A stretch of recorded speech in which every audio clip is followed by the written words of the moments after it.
Welcome to Week 1 of English 301. Exploration, Colonization, and the Beginnings of American Literature to 1700.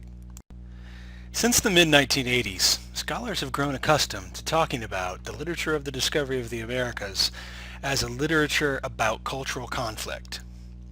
In bringing together these works from the century or so before the English colonies really began to take root, we have found a compelling drama in the opening encounters between a European and a Native American ethos, and about the effect that each whiter culture had on the other. Nonetheless, some of you who probably know little of that academic dialogue will have questions such as those reproduced on this slide. Much of this literature was written by Europeans who never thought of themselves as belonging to any place other than their homelands. Much of the rest wasn't really written in the strict sense at all, but spoken by members of Native American cultures without written language, and in contexts that no commentary can make fully accessible to most of us. And all of this indigenous material was set down, or overheard, translated, and transcribed by outsiders a long time ago.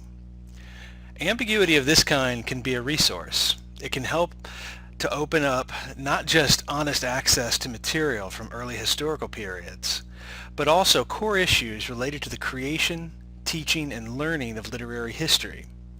Such questions can also help you reconsider the idea that the most interesting early writings from North America, writings in which the continent and its indigenous people had an impact on the consciousness of the European visitor, were all products of the English explorations and migrations. Discovery of the New World, quote, began with wonder, evoking a mood that has remained strong in American writing ever since, end quote. As you examine this detail of a 16th century map, complete with requisite sea monsters, what impression does it make on you? What does it suggest about how early modern Europeans in European colonies throughout the globe and back in their European homelands thought about the wider world they were now exploring and colonizing? How would European readers have responded to these early accounts of exploration in the New World? What would they have been likely to believe? What would they have dismissed as lies? Moving beyond this distinction between truth and fiction, what would have stirred their sense of wonder? What would have revealed to them a sense that the world was more vast, more mysterious, more full of possibility than they had previously imagined?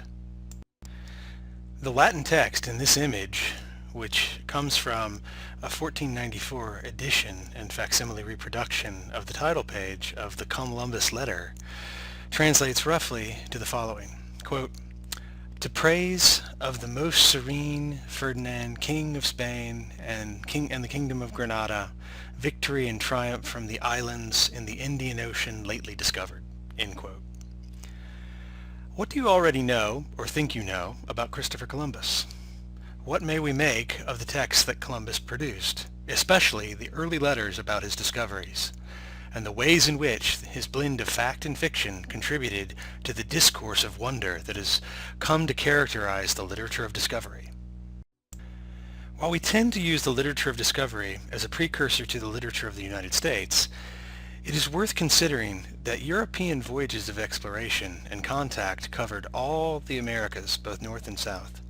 Texts such as those by Bartolomé de las Casas, Herman Cortés, and Alvar Núñez Cabeza de Vaca can help you to understand the similarities and differences between British contact with native North Americans and Spanish contact with the indigenous peoples of Central and South America, not to mention the Caribbean.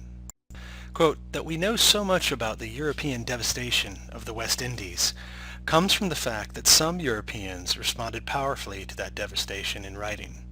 Although no one typifies this mood better than Bartolomé de las Casas, who assailed Spain's ruthless destruction of the whole peoples in America, it is the rare European document that does not reveal the bloody truths of Europe's colonial dreams, end quote. How may this illustration from Las Casas' account inform or influence a reading of it? How do such depictions of white on native islands contribute to the discourse of wonder that accompanies the literature of discovery?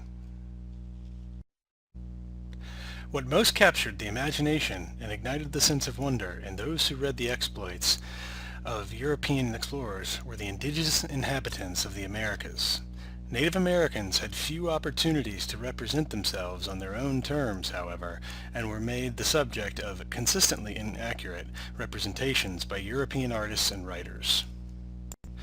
While the New England colonies have conventionally been regarded as the centerpiece of early American literature, the first North American settlements had been founded elsewhere many years earlier. St. Augustine, Jamestown, Santa Fe, Albany, and New York, for instance, are all older than Boston. The Jamestown settlement in Virginia was particularly aggressive in recruiting settlers and investors from Europe, as you can see in the image above. Take some time exploring the visual iconography of this map.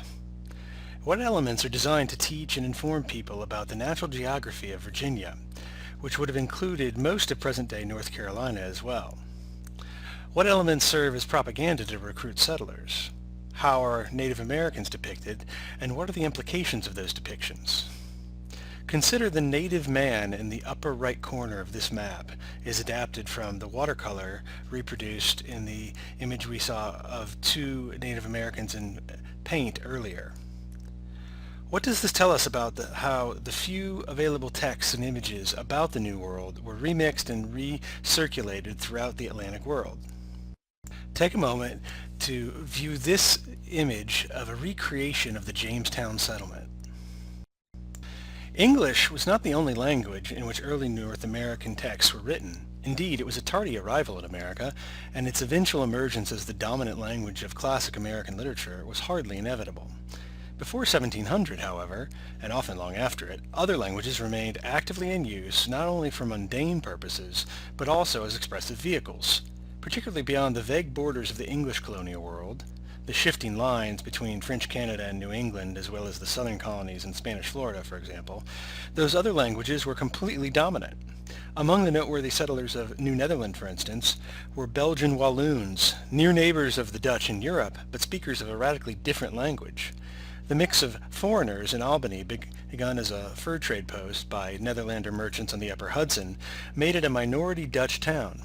Its population made up mainly of settlers from Scandinavian, French, Portuguese, English, Irish, Scots, German, African, and West Indian derivation. Even people from Spain, then the enemy of the Netherlanders, and from faraway Croatia. For 2 centuries after New Netherland and its capital, New Amsterdam, were conquered by the English in 1664 and both renamed New York, Dutch and other languages were widely used there in public and private life before eventually dying out. Here we see a map of New France from about 1612. Another vibrant non-English settlement was in New France, which at one point included much of present-day Louisiana, Mississippi, Arkansas, Missouri, Iowa, Illinois, Ohio, Kentucky, Minnesota, Michigan, and Wisconsin, not to mention most of eastern Canada. This is the first seal of the Massachusetts Bay Colony. Despite all the diverse settlements throughout North America in the 17th century, the Pilgrim settlers of New England, quote, have conventionally been regarded as the centerpiece of early American literature. To some extent, the large initial immigration to Boston in the 1630s, the high articulation of Puritan cultural ideals, and the early establishment of a college and printing press in Cambridge all gave New England a substantial edge. One of the reasons why the culture of New England has come to be seen as the definitive expression of early American culture has to do with the Puritans' commitment to literacy, their habitual, some might say compulsive, need to document their lives, and their promulgation of printed texts. This excerpt from the New England Primer is evidence of this desire to inculcate in young people a lifelong commitment to the written word. This portrait of a wealthy Boston woman and her daughter is one of very few such portraits that have survived from the late 17th century.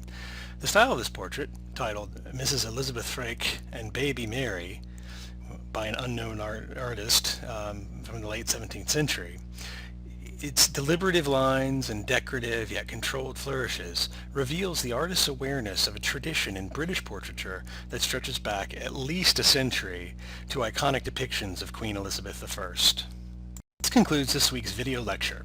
If you have questions about its contents, please contact your instructor and/or visit Norton's Study Space site.